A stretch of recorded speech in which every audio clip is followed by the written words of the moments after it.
You just realized that you needed to hire someone yesterday. How can you find amazing candidates fast? Easy. Just use Indeed. When it comes to hiring, Indeed is all you need. Stop struggling to get your job posts seen on other job sites. Indeed sponsored jobs help you stand out and hire fast. With sponsored jobs, your post jumps to the top of the page for your relevant candidates so you can reach the people that you want faster. And it makes a huge difference. According to Indeed data, sponsored jobs posted directly on Indeed have 45% more applications than non-sponsored jobs. Plus, with Indeed sponsored jobs, there's no monthly subscriptions, no long-term contracts, and you only pay for results. How fast is Indeed? Well, in the minute I've been talking to you, 23 hires were made on Indeed, according to Indeed data worldwide. There's no need to wait any longer. Speed up your hiring right now with Indeed. And listeners of this show will get a $75 sponsored job credit to get your jobs more visibility at Indeed.com/BWN. Just go to Indeed.com/BWN right now and support our show by saying that you heard about Indeed on this podcast. Indeed.com/BWN. Terms and conditions apply. Hiring? Indeed is all you need.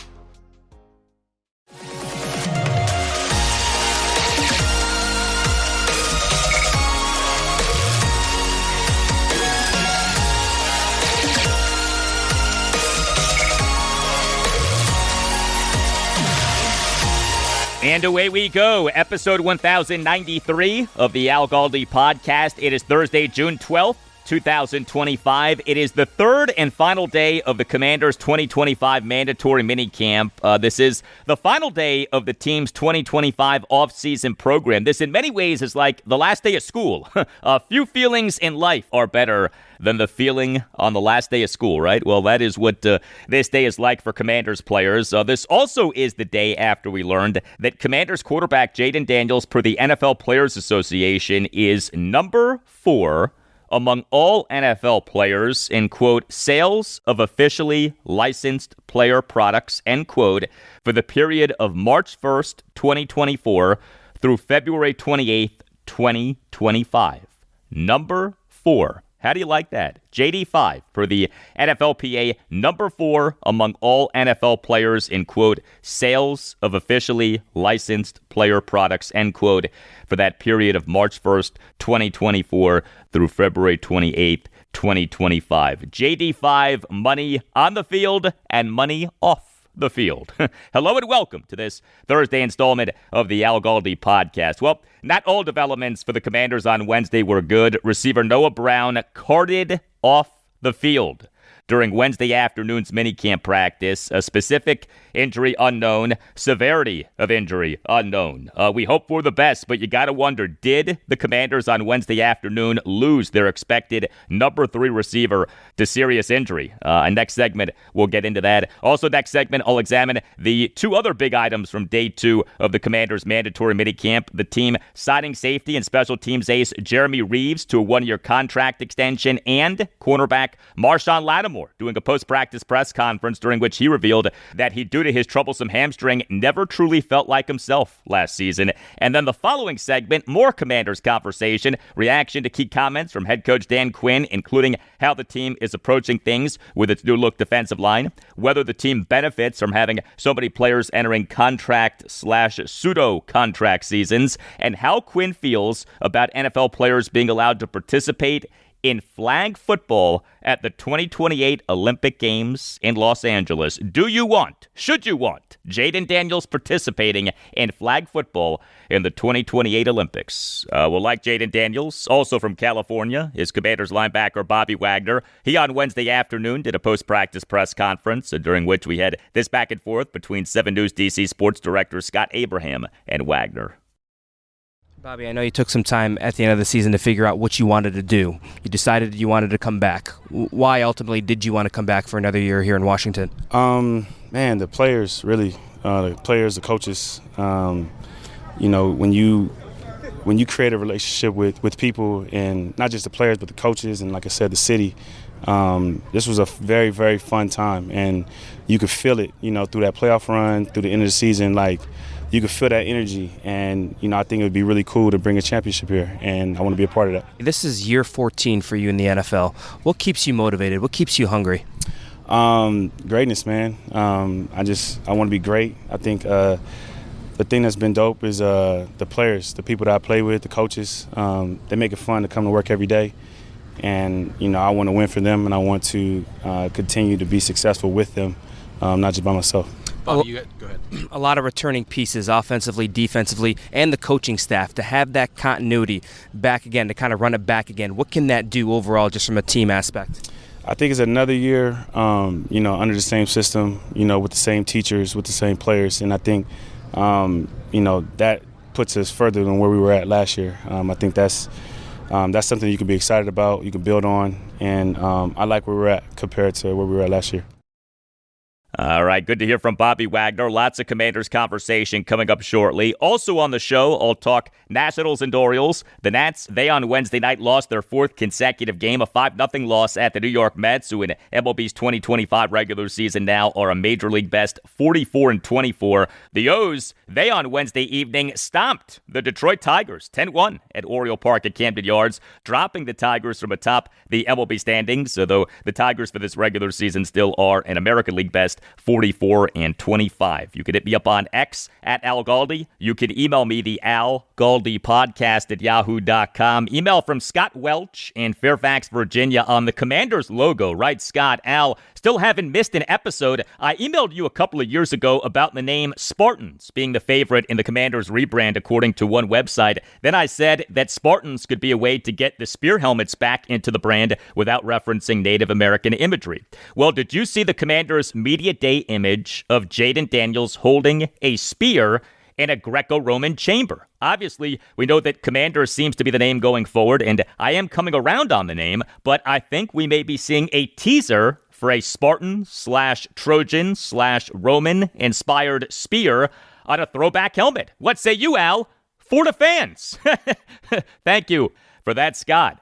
So the Commanders on Monday, the day before the start of the mandatory minicamp, held what they called their media day, which included taking a bunch of, say, publicity photos of players. There was a photo of Jaden Daniels and cornerback Mikey Sainristil in their uniforms posing like Will Ferrell and John C. Reilly for the movie Step Brothers. That was pretty funny. And yes, there was this photo of Daniels in his Commander's uniform holding a spear in what looks like a dungeon, or as the emailer Scott described it, a Greco-Roman chamber.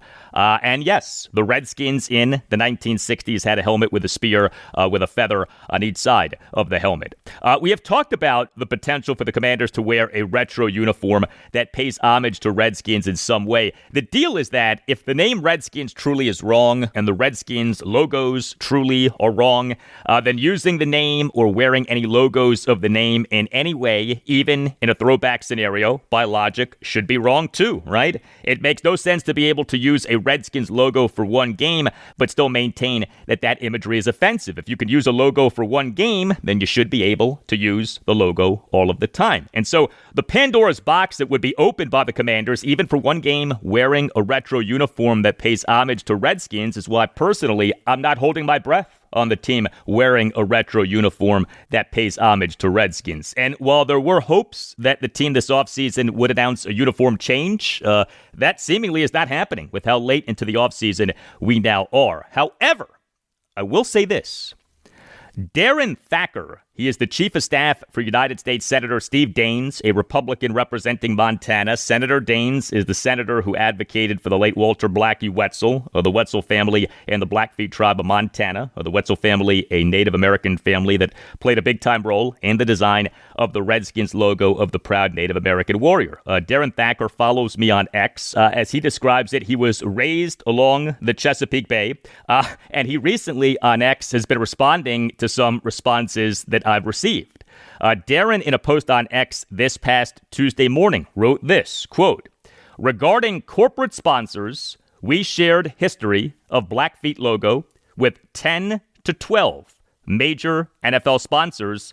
None expressed concern to us with concept of featuring the logo on throwback unis or NFL licensed merch," end quote. And what is meant by, quote, Blackfeet logo, end quote, is the Redskins logo of the proud Native American warrior. What Darren Thacker wrote is interesting and notable and deserves some attention. The belief that I have is that the holdup on the name Redskins and the Redskins logos has been not that the team truly thinks these things are offensive, or most fans of the team think that these things are truly offensive, or that the NFL truly thinks that these things are offensive, or most Native Americans think that these things are truly offensive. No, the holdup, I believe, has been that sponsors would be turned off by the team going back to a Native American-themed name and or Native American-themed imagery. Team ownership, the Josh Harris Group, has made it clear that the name is not changing, that Commanders is remaining as the name. The logo, however, has never been truly formally addressed by the Josh Harris Group. Very interesting, very notable that Darren Thacker on X wrote to me and a few others, quote, regarding corporate sponsors, we shared history of Blackfeet logo with 10 to 12 major NFL sponsors. None expressed concern to us with concept of featuring the logo on throwback unis or NFL licensed merch, end quote. Something to think about. And yes, as Scout wrote, and as former Skins executive Vinny Serrato once said, in a shameless attempt to pander to Skins fans, for the fans. For the fans.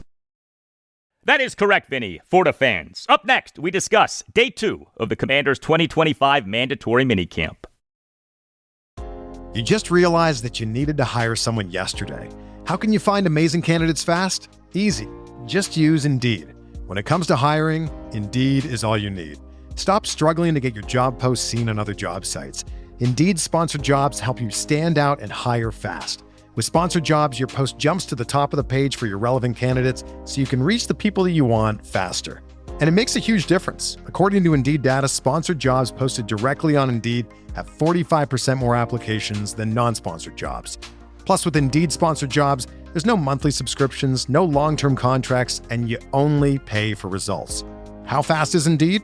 Well, in the minute I've been talking to you, 23 hires were made on Indeed, according to Indeed data worldwide.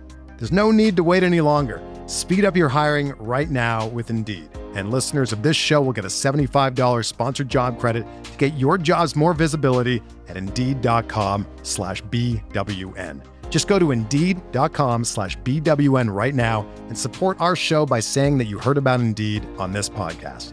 Indeed.com/BWN. Terms and conditions apply. Hiring? Indeed is all you need.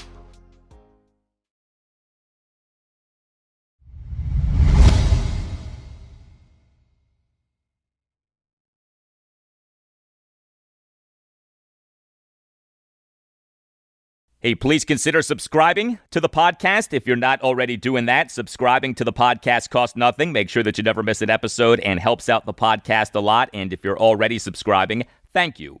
The Commanders on Wednesday continued their 2025 mandatory minicamp, which is a 3-day minicamp that marks the end of the team's offseason program. After this minicamp comes a break of about a month and a half until the start of training camp. Thursday is the final day of the minicamp, and we on Thursday will await word on Commanders receiver Noah Brown, who was carted off the field during Wednesday afternoon's minicamp practice. We don't know much about his situation beyond that. What exactly did he hurt? We don't know. How hurt is he?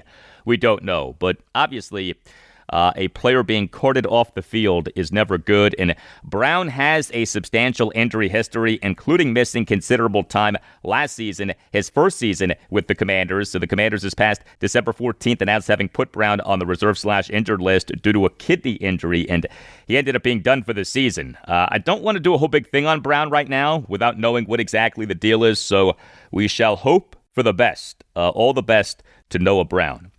Well, happier thoughts. We, prior to Wednesday afternoon's minicamp practice, had some news reports that the team was signing safety and special teams ace Jeremy Reaves to a 1-year contract extension, keeping him under team control through the 2026 season. Well-deserved for Reaves, who is regarded as one of the best special teams players in the NFL. Commanders head coach Dan Quinn did a pre-practice press conference on Wednesday afternoon. Here was Quinn during the presser on the team signing Jeremy Reaves to a 1-year contract extension. Yeah, that honestly makes me smile. You know, this is a true Commander, one of our heavy hitters, and like an absolute all-around BMF, like in every way. It's no surprise he was elected one of the captains, you know, when the postseason began. But he affects all sides of the ball, and that's kind of the best part about our team. It's not like, hey, I'm just over here with the defense or just on the special teams. Like, we're one team, and I love that. And Jeremy represents that about as strongly as anybody could. Now, the performance side, man, you feel him, and the speed and the tackling and the toughness, and we really value what he brings to us on and off the field. So, when that came out, man, that's an absolute really cool moment for us. All right, and this was Jeremy Reaves during a post-practice session with reporters on Wednesday afternoon. It's a blessing, man. Like, I think of, when I first got here and everything that I went through, all the tough days I went through. I got a chance to talk to, AP and DQ before practice and just tell them, like, man, it's nice to just be wanted, and feel like what I do matters, you know what I'm saying? So I'm just filled with gratitude, man. I was just talking to some of the young guys and telling them, like, if you take anything from me, just understand that the turtle does win the race. So the 2025 season will be Jeremy Reaves' age 29 season. He in the 2024 regular season played in all 17 of the Commanders' games and was number 3 on the team in special team snaps at 67.74%. He played on just 4 defensive snaps for the entire 2024 regular season, but he played a lot on special teams and for a Commander special teams unit that was quite good. The Commanders for the 2024 regular season were number 9 in the NFL in special teams DVOA per Aaron shots. The Jeremy Reaves story really is something. Reaves entered the NFL as an undrafted free agent out of South Alabama with the Philadelphia Eagles in April 2018. The Redskins signed him to their practice squad in September 2018, promoted him to their active roster in December 2018.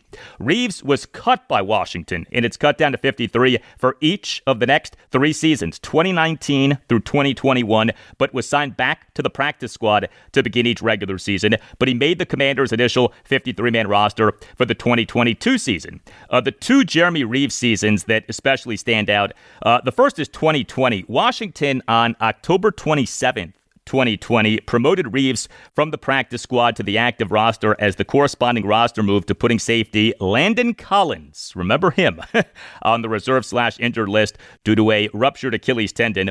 Then head coach Ron Rivera, he in October 2020, famously chose to promote Jeremy Reaves from the practice squad as opposed to signing former Carolina Panthers safety Eric Reid, who was an unrestricted free agent and to whom Washington had offered a practice squad spot that he had declined.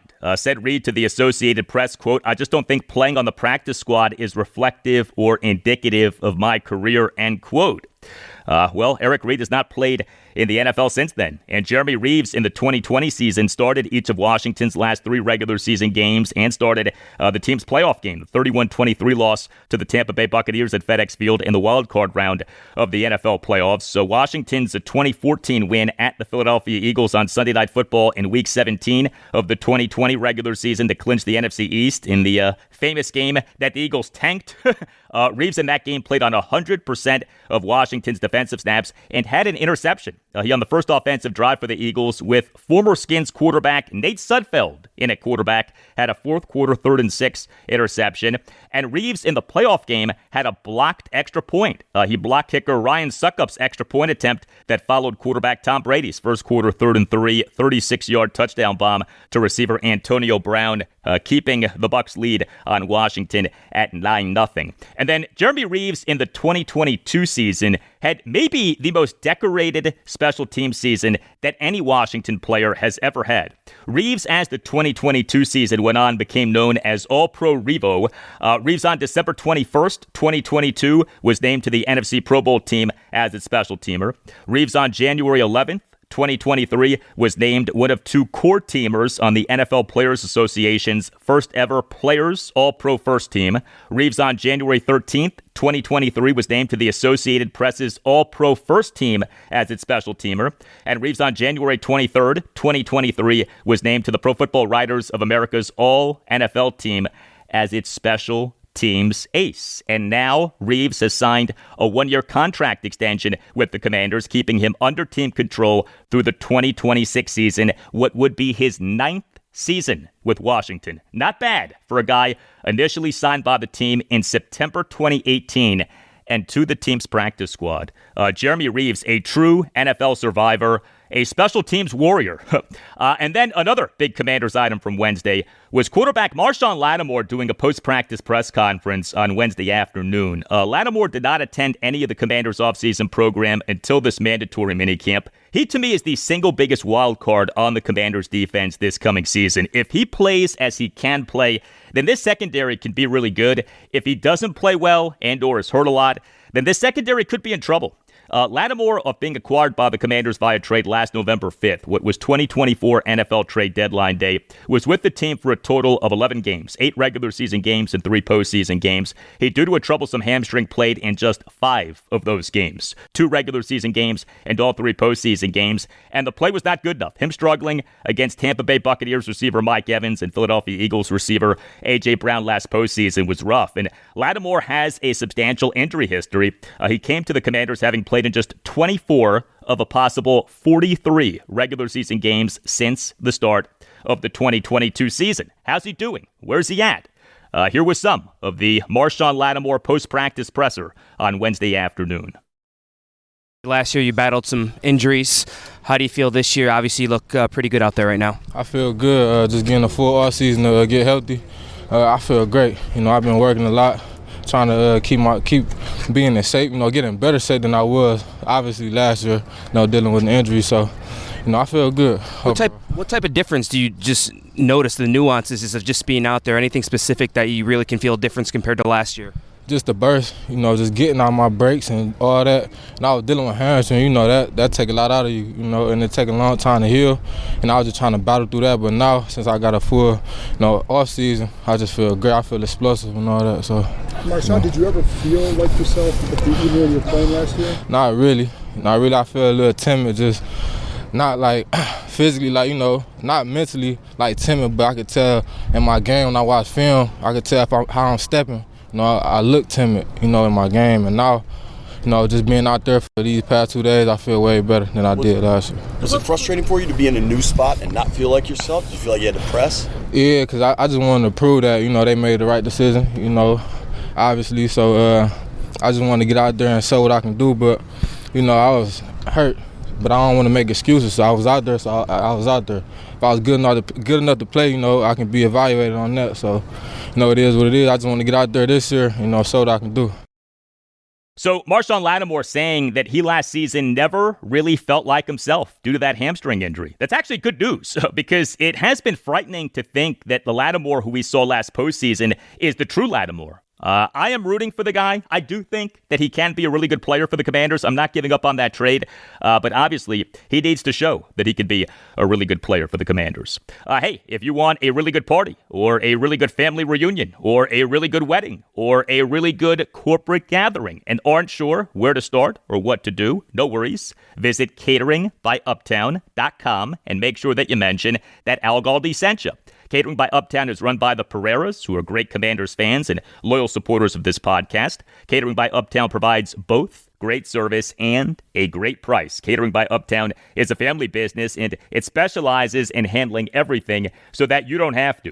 Catering by Uptown understands that special events deserve to be celebrated in style. Catering by Uptown takes care of every detail so that you can enjoy your event. Catering by Uptown is committed to meeting your needs and exceeding your expectations. Great service, amazing cuisine, and reliability are the foundation of what makes Catering by Uptown one of the most referred caterers throughout Maryland, Washington, D.C., and Northern Virginia. And know this, if you visit cateringbyuptown.com and click on venues, you can set up your own personal tour of one of Catering by Uptown's premier venues, including outstanding waterfront venues. Catering by Uptown offers the ability to coordinate services at over 100 of the best reception halls, vineyards, farms, historic homes, event venues, banquet facilities, and wedding venues in the area. Visit cateringbyuptown.com and make sure that you mention that Al Galdi sent you. That's cateringbyuptown.com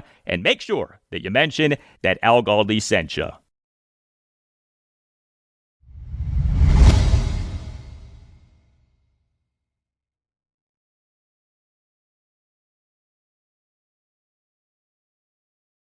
More now on the Commanders off Wednesday's day 2 of their 3-day mandatory minicamp. Some notes from Wednesday afternoon's practice. Wednesday was a planned veteran rest day for some players. Left tackle Laramie Tunsil, tight end Zach Ertz, interior defensive lineman Deron Payne. Also, receiver Michael Gallup did not practice on Tuesday afternoon or Wednesday afternoon. This due to a hamstring strain, according to Commanders insider Nikki Javala of the Washington Post. As we have discussed, very few changes for the Commanders coaching staff this offseason. What is offseason number 2 for Dan Quinn as Commanders head coach. To what extent is the Commanders coaching staff continuity an advantage for the team during this mandatory minicamp? The very last exchange of Quinn's pre-practice press conference on Wednesday afternoon was this exchange between Mitch Tischler of Monumental Sports Network and Quinn. You talked about a little bit at the start, but the continuity and familiarity of having a coaching staff that's together from year 1 to year 2. In what areas can you see a coaching staff kind of take that step as you move towards the season? There's efficiency element for sure. Okay, this. But what also happens is you're more open to suggest, to receive feedback, and as coaches, that's important. You know, when we're studying something different. Well, have we thought about this? Can we go into that way? When you do a first-time installation of your systems, it really stems, from the coordinators. This is what's going to be. Then, as you get into years 2 and beyond, now you have a chance to study some other things. Would this be something we'd add? Would it not be? Where last year we didn't really get a chance to do that. We were putting in, this is from a philosophical standpoint, how we want to play. And so now you're able to. That we practiced it, we didn't call it a lot, let's take it out. This one we should have called more, let's give it more time. So you're able to put the puzzle together a little bit better, how to feature the guys better, and the communication amongst the staff, offense to defense, how they share ideas across the hall.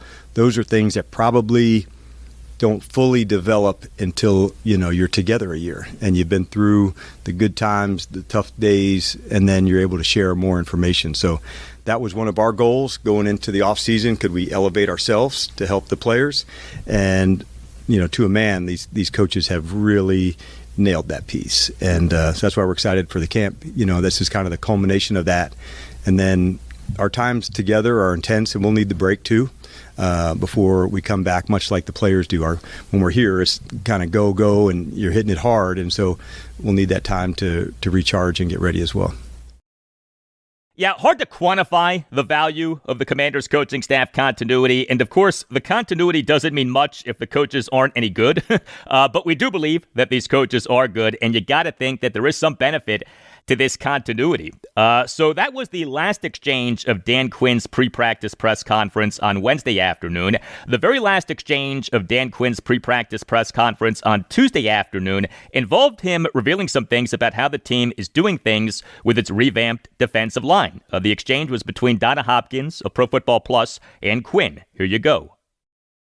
Hey, Coach. In talking to some of the defensive coaches last week, they said that they left a lot of meat on the bone. So when you look at the front of the defense, there's a lot of new faces there. Yep.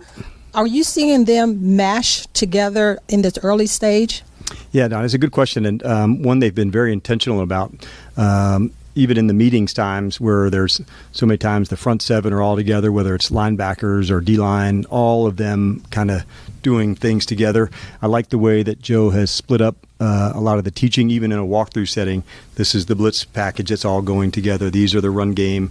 And so they've done a lot together. And so I have seen that mesh take place. But it was very intentional, I thought, by the staff as well. And I think that's what it should be from, like, if the staff are asking the players to improve, then as a staff, we also need to improve, because otherwise I think then we'd be shortchanging the players, like myself included. So elevating the players is also elevating the staff. And if we can all do that together, then we can really go after it. But they were very intentional about meshing that together with the front. All right, so that was Dan Quinn on Tuesday afternoon. With that as a backdrop, we, during Dan Quinn's pre-practice press conference on Wednesday afternoon, had this exchange between Commanders insider John Keim of ESPN and Quinn. You talked yesterday about the front seven doing a lot of stuff together and all that. Is it more than in the past? And how much, when you go to doing something like stopping the run, can what they're doing now help translate into more success there? Yes, on both. Yes, they're doing more as a group together, and I, really lean on Joe on that. Like, I thought he's one that's also thrown a great offseason. What things can we incorporate? How do we add certain things? And some of that comes, John, from like doing more time together. So when you're starting last year in the first, OTAs and where you're going and how you're doing, and so when you have being together for a whole calendar year, like, that's a big deal. And so for so many of these coaches to be back here, wanting to elevate ourselves to see, can we take it further, to help the players take it further? That was one of my off-season goals. As a staff, can we, collectively help one another, take it up a notch? And a number of them have. So, yes, it's by design that they spent more time together. And, yes, usually the things that you emphasize during that time, you get to see it come to fruition. Well, no Commanders position group has undergone more change this offseason than the defensive line has undergone, and for good reason. The defensive line last season was not good. The unrestricted free agent acquisitions this offseason in terms of defensive linemen, Javon Kinlaw, Dietrich Wise Jr., Jacob Martin, and Eddie Goldman. The re-signings this offseason in terms of unrestricted free agent defensive linemen, Cleveland Farrell, Sheldon Day, Jalen Holmes, and Carl Davis. And also for the Commanders, in terms of defensive linemen this offseason, the team released interior defensive lineman Jonathan Allen, and the team lost unrestricted free agent edge defender Dante Fowler Jr. to the Dallas Cowboys. A lot of transactions with the defensive line this offseason, and the bulk of the transactions were about run defense. The Commanders for the 2024 regular season, in terms of run defense, number 27 in the NFL in expected points added allowed per play on called running plays per RBSDM.com. Number 28 in the NFL and fewest yards allowed per rushing attempt, 4.77. I mentioned Daron Payne. He has 2 seasons left on his contract, but he, per the top 2 NFL salary cap websites, overthecap.com and spotrac.com, becomes very cuttable next offseason. Payne is one of several high-profile Commanders players for whom the 2025 season either is a contract season or is a, shall we say, pseudo-contract season. Cornerback Marshon Lattimore, he has 2 seasons left on his contract, but reportedly no guaranteed money left on his contract. A receiver Deebo Samuel Sr. is entering a contract season. Running back Brian Robinson Jr. is entering a contract season. To say nothing of all of the Commanders players who are on one-year contracts. We on Wednesday afternoon had this exchange between John Keim and Dan Quinn. And you have several guys for sure, like in key years in their contracts. How much do you like having guys like that, where it's like, hey, a guy like Deebo, whatever, they've got to go out and produce if they want to get something beyond that? Is that a good thing for a team? To me, everything's custom. And sometimes, like, having the security can be just the thing the person needs. Sometimes it's the carrot, can be just something that they need. So I think it's just customized to where we're at. The fun part about our group is that they're really connected and stay tight together. And so there's so much fun knowing that the better we play, more opportunities are for everyone. And so they have a very good understanding of that. A good answer, a safe answer, a smart answer right there from Dan Quinn. But I do think that the Commanders having so many players for whom the 2025 season either is a contract season or a pseudo-contract season can be a very good thing. I mean, as we all know, few things motivate people like, yes, money. And so in theory, this team should have a lot of motivated players this coming season. To say nothing of the Commanders and having so many guys with contractual flexibility, also having salary cap flexibility. Of course, also part of Commanders players being motivated is how they are coached by Dan Quinn and his staff, and the tone that Quinn, as the head coach, sets. We on Wednesday afternoon had this back and forth between Commanders insider Ben Standig of The Athletic and Quinn. And obviously, building the rapport with the players, the culture, this has obviously been a huge deal for you over the last, since you got here. How much time do you spend in the offseason thinking, okay, now what? How do I change it up? What's fresh? What do I say? How much time do you do that? Are there some things you have already done that have been different? Some things are different. Sometimes as a coach, you also need to remind yourself, like, you don't have to say this differently. Repetition doesn't spoil the prayer. You can sometimes say the same thing about the ball or tackling, and those are things that, like, I don't have to have a new way to say that. What's nice, Ben, here is seeing the other leaders develop here. And so that's, to me, where I take great pride in, to see other players into this spot where they're elevating one another. And if it only had to come from me, I think you're right, where you would have to really think, how do I say this different? But when it's also coming from the next person, they'll say it in their own way. So message isn't just what we say. It's also like how we live and how we act and how we treat one another. And so the messaging is really how we live. And we show examples, but there's some things that we highlight that are like all the time things. And a lot of them are the skill work at practice, and we work tackling a lot and breaking tackles and leverage and disguises on defense and tempo on offense. And so those things, I don't need to say it in a different way, but I want to make sure it's always emphasized. Who are some of the guys that are stepping up in that regard? I think there's quite a few, and it'd be the easy ones where, some guys who've already had leadership things like a Marcus. But also it's Percy. I see it in some of the second-year players, that we were talking about yesterday. I felt it in Jordan McGee in terms of the way that he's put in so much work. Ben Sinnott is one I thought had just a fantastic off season, and I'm seeing that come to fruition in this time frame that he's been going. So seeing different guys into different spaces, it's been good, but there's quite a few actually that and it's not all in the same way. Like sometimes it might be out on the field, somebody else might be in the meeting room, somebody else might be down in the weight room and with the guys in their training. So different voices, and some new players that's made an impact on me. Dietrich Wise and Jonathan Jones, just such a good standard about how they do things. So it's cool, to find different guys. Okay, so interesting to hear Dan Quinn single out several young Commanders players in terms of increased leadership. Safety Percy Butler, linebacker Jordan McGee, and tight end Ben Sinnott. And then also from Dan Quinn on Wednesday afternoon was him addressing NFL players being allowed to participate in flag football in the 2028 Olympics, which will be based in Los Angeles. NFL teams this past May 20th during the 2025 Spring League meeting, which took place in Eagan, Minnesota, voted to permit the participation of NFL players in flag football at the 2028 Olympic Games in Los Angeles. Per a release from the NFL, quote, the approved resolution authorizes the league to work with the NFL Players Association, the International Federation of American Football, IFAF, and the relevant Olympic authorities to implement rules governing the participation of NFL players in flag football, which makes its Olympic debut in 2028, end quote. With that in mind, we on Wednesday afternoon had this exchange between 7 News DC sports director Scott Abraham and Dan Quinn. And I know it happened a couple of weeks ago, but the NFL announcing that they're going to allow players to compete at the Olympics for flag football. Curious to your reaction to that, and would you feel comfortable if one of your players wanted to try out and maybe be an Olympian? Yeah, good question. It's cool, right, that flag football is going as a sport, and the process of putting a team together, I'm not sure what that looks like just yet.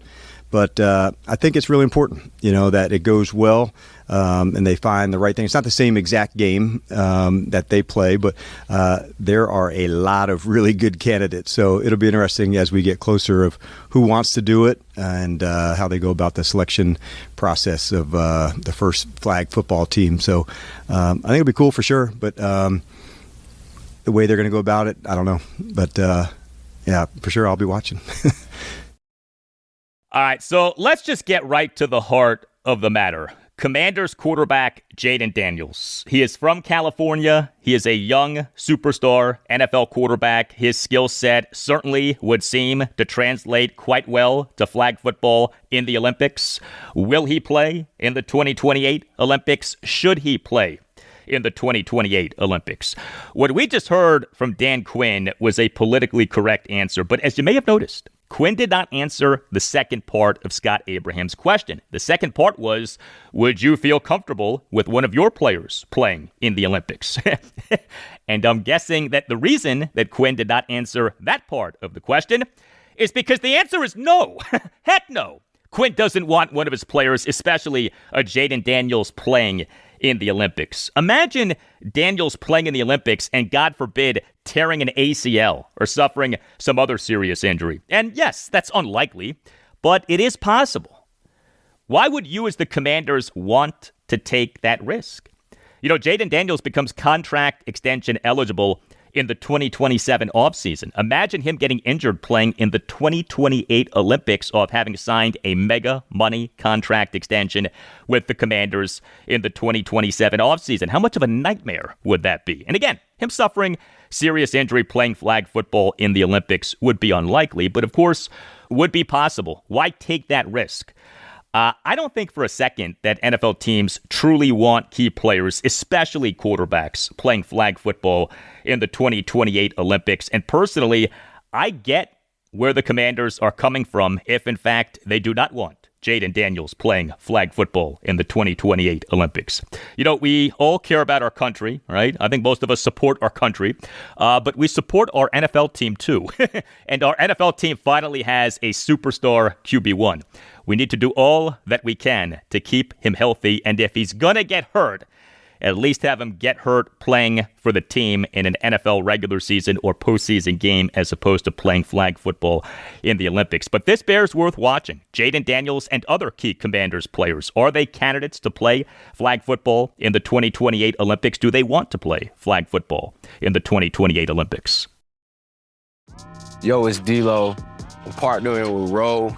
Women, y'all feel that? It's sexy. But if you're stressing about your performance, it throws you off. That's why I rock with Rose Sparks. Rose Sparks dissolve under your tongue and hit fast so you're ready when the moment pops off.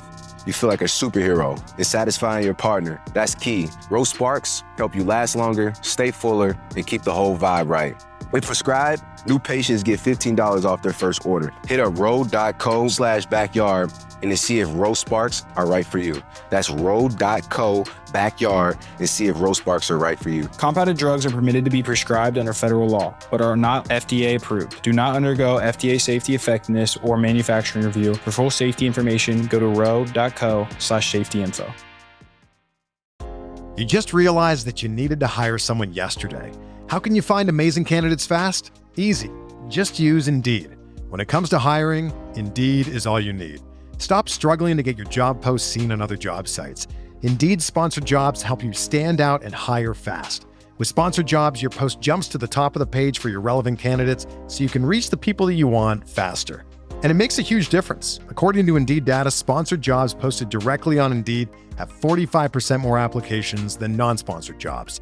Plus, with Indeed sponsored jobs, there's no monthly subscriptions, no long-term contracts, and you only pay for results.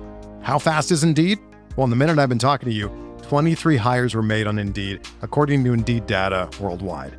There's no need to wait any longer. Speed up your hiring right now with Indeed. And listeners of this show will get a $75 sponsored job credit to get your jobs more visibility at Indeed.com/BWN. Just go to Indeed.com/BWN right now and support our show by saying that you heard about Indeed on this podcast. Indeed.com/BWN. Terms and conditions apply. Hiring? Indeed is all you need.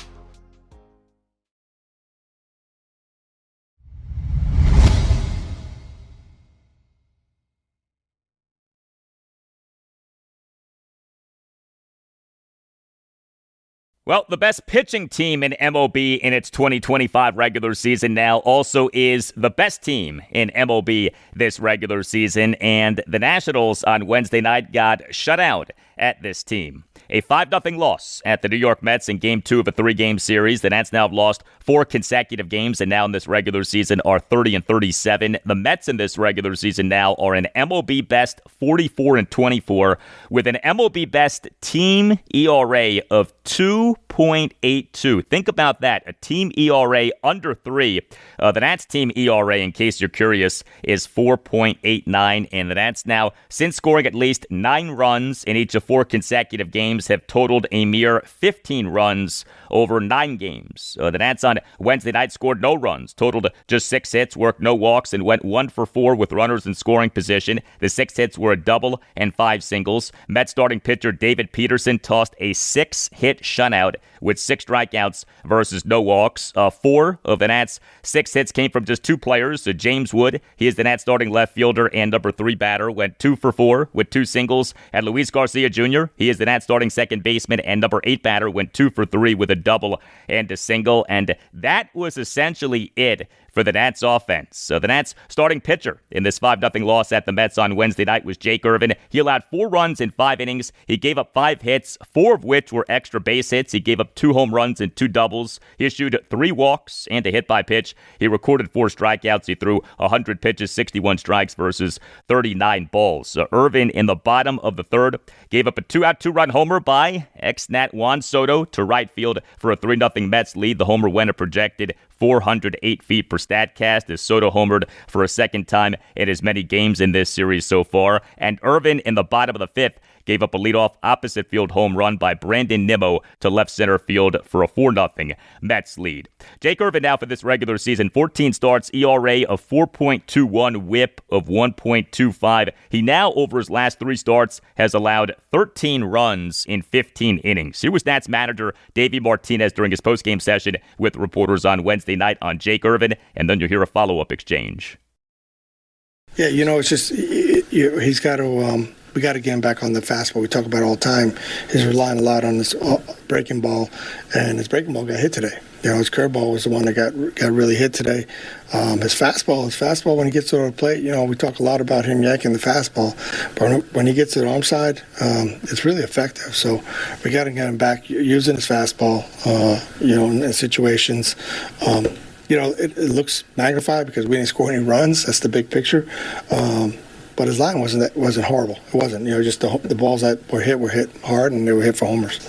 The breaking ball, is that a matter of execution? With those hits, is it a matter of sequencing? What did you see in terms of the breaking ball? Yeah, I think for the most part they were up, a little bit up in the zone, and they just got hit. So like I said, when his fastball's on and he can get the fastball, arm side, he's really good. What's the difference between when his fastball's on and off? What are you seeing? Is it mechanics? It just put yank. He yanks everything. His head comes off. It's a little quick with his head. So we'll get him back in there. But I love him because he goes out there and competes. He gave us 5 innings, 100 pitches. He didn't give up. The game was still 4-0 when he came out of the game. We just didn't score. Yeah, look, the Nats on Wednesday night got shut out, so you almost feel silly complaining about the pitching, but Jake Irvin lately has not been at his best. The Nats bullpen in this 5-0 loss at the Mets on Wednesday night was decent. 2 Nats relievers combined to allow 1 run in 3 innings. Zach Brixey tossed a scoreless and hitless bottom of the 6th. Jackson Rutledge allowed 1 run in 2 innings. He in the bottom of the 7th allowed a run on a leadoff homer by Brandon Nimmo to right field for a 5-0 Mets lead. And Rutledge in the inning also gave up a single and issued a hit by pitch, but he did then toss a perfect bottom of the 8th. Game 3 for the Nats at the Mets Thursday afternoon at 1:10. Michael Soroka will be the Nats starting pitcher.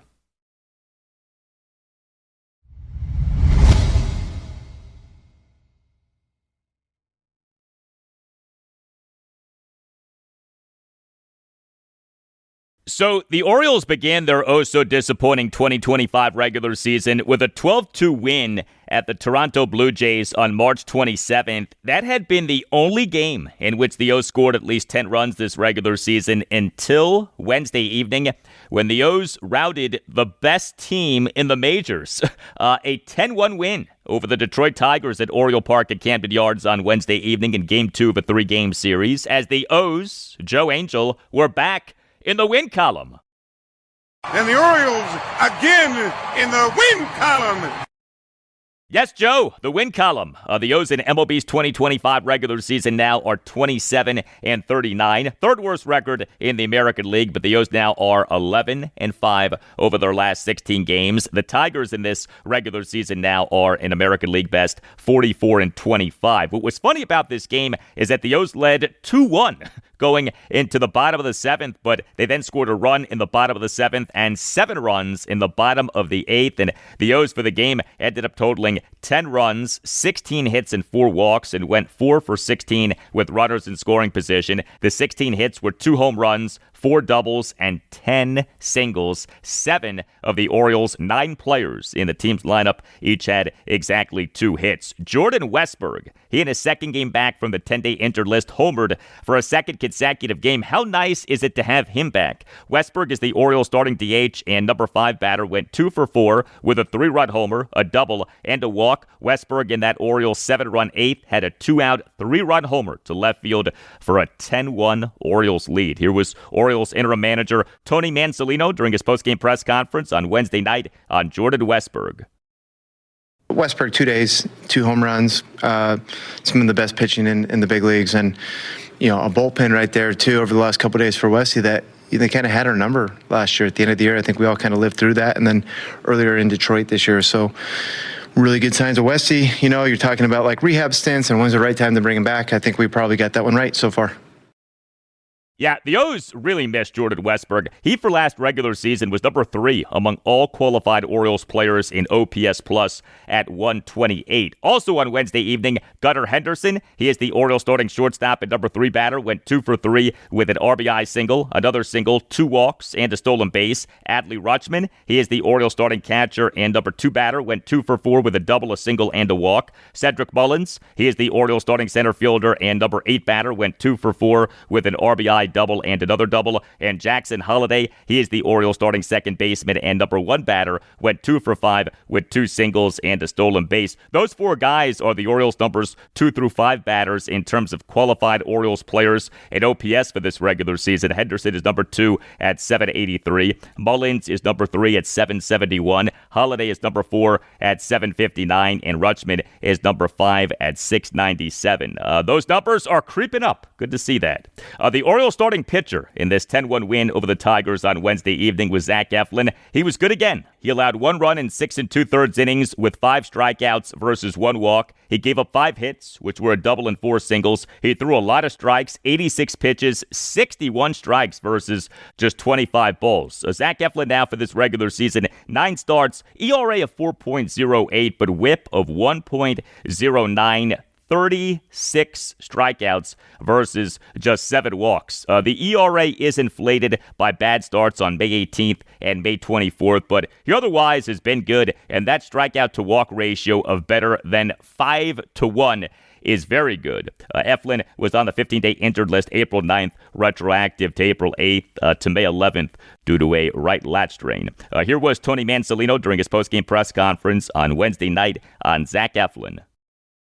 It seems like the cutter's getting better a little bit from the side. I didn't watch a whole lot of it on video, but it seems like kind of what he's maybe missing when it's not that anybody's really hit him outside of a couple outings this year, but maybe the cutter hasn't been as sharp, and tonight it looked good. But, that's kind of what we saw last year, right? And it seems like every outing out right now, he's getting better and better and better. Yeah, and here was some of Zach Eflin's postgame session with reporters on Wednesday night. What do you think was especially working for you tonight? I think more than anything, just command.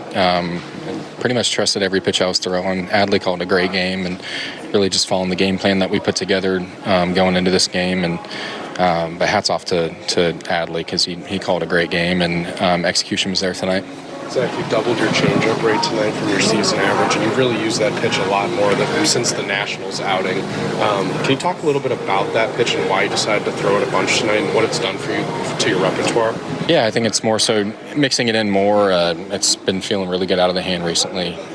Been getting pretty good results on it. So it's just honestly another pitch that people have to respect. It's been good for a strike pitch for me. It's been good for weak contact and a couple strikeouts on it. But more so just trusting it. We knew kind of going in that it was going to be a good pitch, a lot of lefties. Just trying to induce weak contact as much as I can. All right, and the Orioles bullpen in this 10-1 win over the Tigers on Wednesday evening was perfect. The bullpen lately has been on fire. 3 Orioles relievers combined for 2 1/3 perfect innings. Keegan Aiken faced 1 batter and got 1 out, which was a swinging strikeout of pinch hitter and ex-Oriole Jahmai Jones. With runners at the corners, 2 outs, and the O's holding a 2-1 lead in the top of the 7th. Brian Baker tossed a perfect top of the 8th, and Gregory Soto tossed a perfect top of the 9th. Game 3 for the O's against the Tigers at Oriole Park at Camden Yards. Thursday evening at 6:35. Dean Kramer will be the Orioles starting pitcher.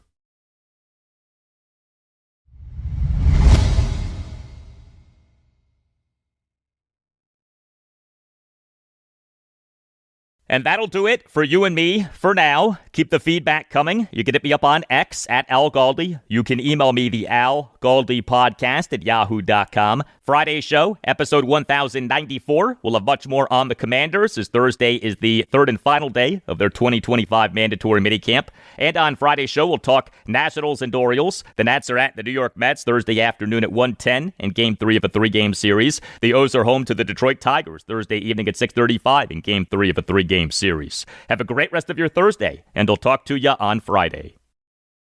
For the fans.